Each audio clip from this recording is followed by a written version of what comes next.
I'm here with Dr. Marty Klein, who's been a licensed marriage family therapist for over 35 years and is a certified sex therapist. He has authored over 7 books, and his most recent is His Porn, Her Pain. And today we're going to be talking a little bit about the upcoming seminar that he's going to be presenting at here in Salt Lake City, Utah for the Rocky Mountain Sex Summit.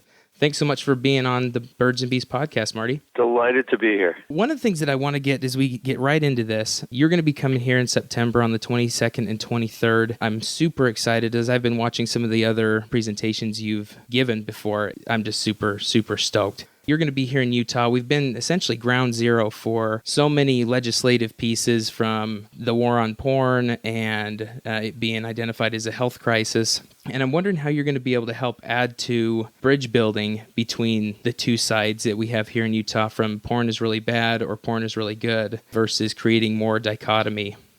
Well, I'm going to be doing that in several different ways.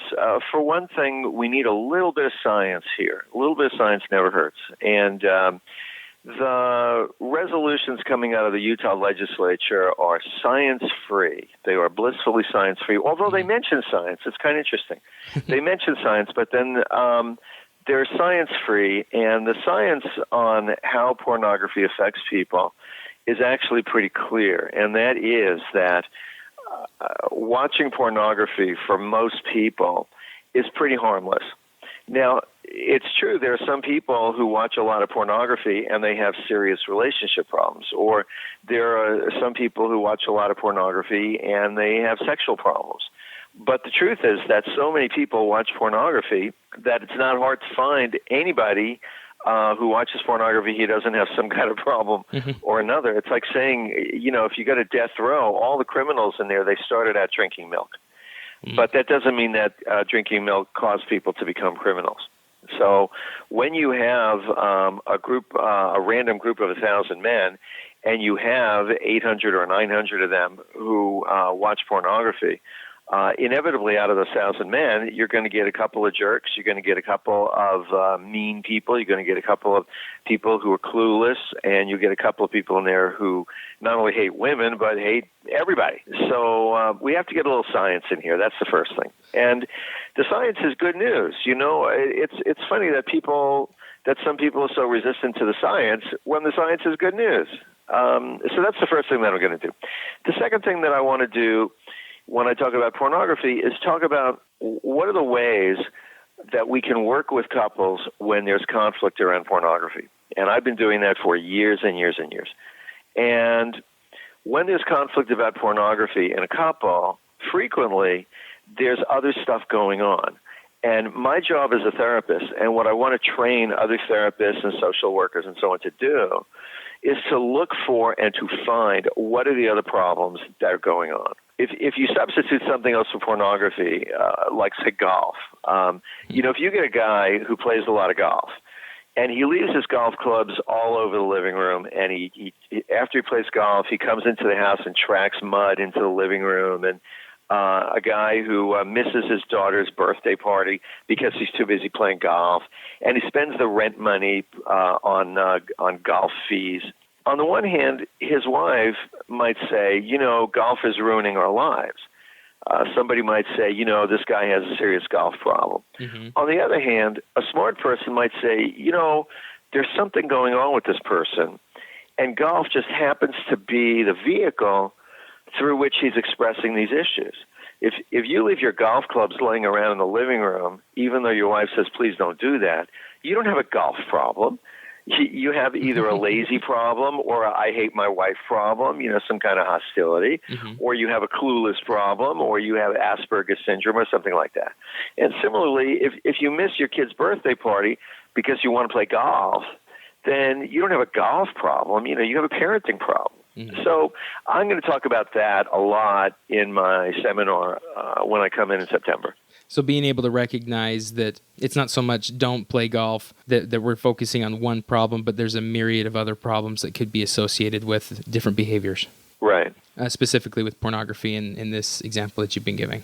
Right. I mean, people say, well, what about people who look at porn and then they leave porn laying around the house so their kids can get it? That is not a porn problem. It's a stupid behavior, but it's not a porn problem. But it seems, though, pornography is not the only subject we're going to be focusing on during the Sex Summit.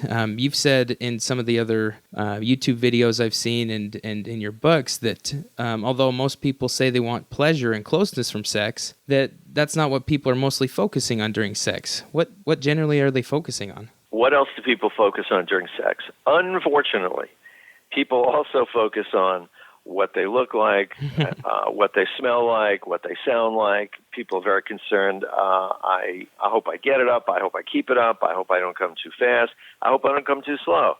I hope I don't wet the bed. I hope I don't fart during sex. People are very concerned about such a wide range of things, and it's too bad. Because, sex does not have to be really, really complicated. But people make it complicated, and then they complain about how complicated sex is. It's a vicious cycle is what it sounds like. Well, sex is more than just what the body parts do. Sex is about how the people feel. So when people's feelings are involved, of course, there is the opportunity for misunderstanding, and there's the opportunity for self-consciousness, and there's the opportunity for self-criticism, and there's the opportunity for performance anxiety. People don't have to take these opportunities, but unfortunately, a lot of men and women do. And so partly what I want to talk about in my seminar is how do we get people to notice when they're making sex more complicated than necessary, and then how do we get people to stop doing that, and what do we want people to focus on instead? If you're not going to focus on performance anxiety, if you're not going to focus on I hope this woman doesn't disappoint me the way every other woman disappoints me. If we're not going to focus on, gee, I hope my body parts work the way I want them to, then what are we going to focus on? And a lot of therapists, they don't talk enough about that, partly because some therapists are not that comfortable with sex either. Mm-hmm. Completely. I was wondering, is it really that important for therapists, medical providers, to get continued education in sex and pornography? I mean, they essentially know how sex works, right? Well, yes and no. I mean, to say we know how sex works, that's like saying, I know how to chew my food and that's all I need to know. Mm. You can get by just chewing and swallowing, but most people, they want to know more than that, and they want to enjoy eating more than that, and they want to eat in a healthy way. So just chewing and swallowing is not enough knowledge if you want to have a healthy and satisfying life. And it's the same thing with sexuality. I mean, therapists need to understand, for example, how do common medications affect sexuality? Therapists need to understand how do depression and anxiety express themselves sexually. And therapists also need to understand things like not everybody's sexuality is the same. Not everybody's sexuality is going to include penis-vagina intercourse. Mm-hmm. Not everybody's sexuality starts out without physical pain. There's a lot of minor physical pain that a lot of people experience in sex, and not just women, men too. There's actually a lot to know. And finally, the most important thing that therapists need to understand about sexuality is how do people make decisions about sex? How do people make decisions about who to have sex with, when to have sex, what activities to do, and whether or not to talk about their experience? There are some people, they just are so inhibited or so shy or so self-conscious, they can't talk to their partner about what's going on sexually with them. And so they don't complain to their therapist, but their therapist needs to raise the issue with them. So therapists need to know how to bring up these issues, be comfortable bringing up the issues, and exploring the nuances of sex. That's correct. That's absolutely correct. So how will attending the conference be different from seeing one of your YouTube videos or reading one of your books? Maybe what we want to do is we just want to require that every human being watch my YouTubes about sexuality, and then I won't have to get on an airplane and come to Utah. How is it going to be different? Well, as you know, how does going to live music differ from listening to your iPod or watching YouTube? There's something magic about being in a room with other people who are enjoying the same thing that you're enjoying, who are hearing similar things. There's a lot of support that goes on.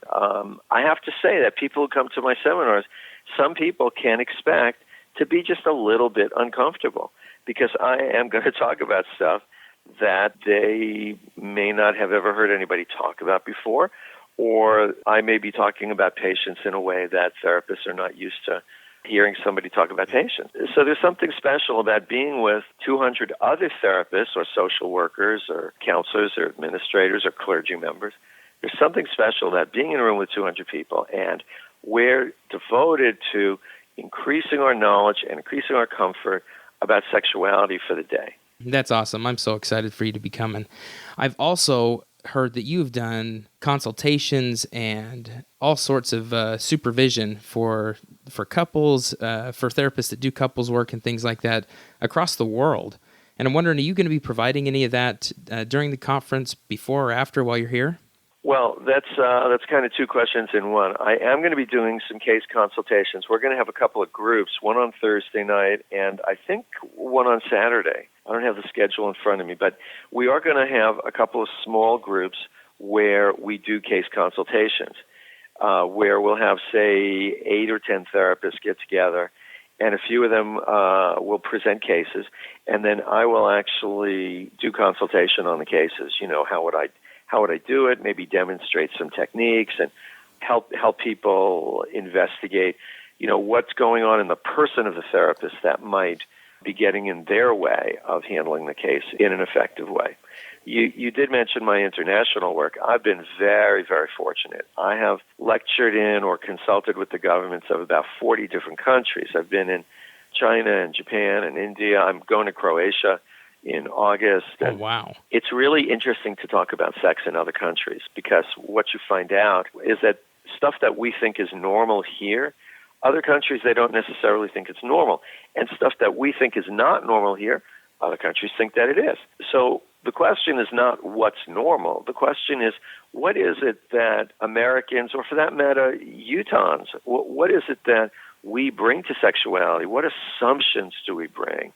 What things do we bring to sex that we think, well, obviously everybody knows that, or obviously everybody thinks that? What do we bring to sex that doesn't belong to sex, it belongs to us?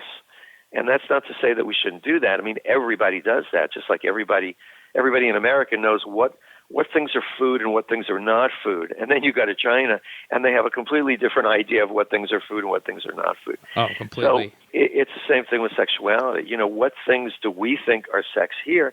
For example, that people in Japan don't necessarily think are sex, or vice versa. You know, what do we think, oh, that's disgusting, or oh, that shouldn't be legal, or oh, that's not okay? And we're talking about consensual stuff, of course, that in other places they handle it differently. So when I was teaching in the medical school in Casablanca in Morocco, for example, they don't believe that women want to have sex after menopause. Well, that would be big news to a lot of American couples here, right? So it's real interesting to have the chance to go and lecture in other countries, or to consult with the governments and set up educational programs in other countries, because you learn a lot about America when you travel outside of America, that's for sure. Oh, that's great. I'm excited you're going to be bringing your expertise. I'll be doing a seminar all day on September 22nd, and looking forward to seeing therapists of all kinds of experiences, whether people have been therapists for 20 years or something for you, people have been therapists for 20 days, there'll be stuff for you, and people of all different theoretical orientations. I try and present material that's valuable for therapists, whether you are more on the psychodynamic side or more on the behavioral side, whether you're more focused on attachment, whether you're more focused on narratives. I try and present material that's going to be valuable regardless of what a therapist's theoretical orientation is going to be. That's wonderful. So excited to have you on September 22nd. Right now, go get your tickets at RockyMountainSexSummit.com, and we will see you there.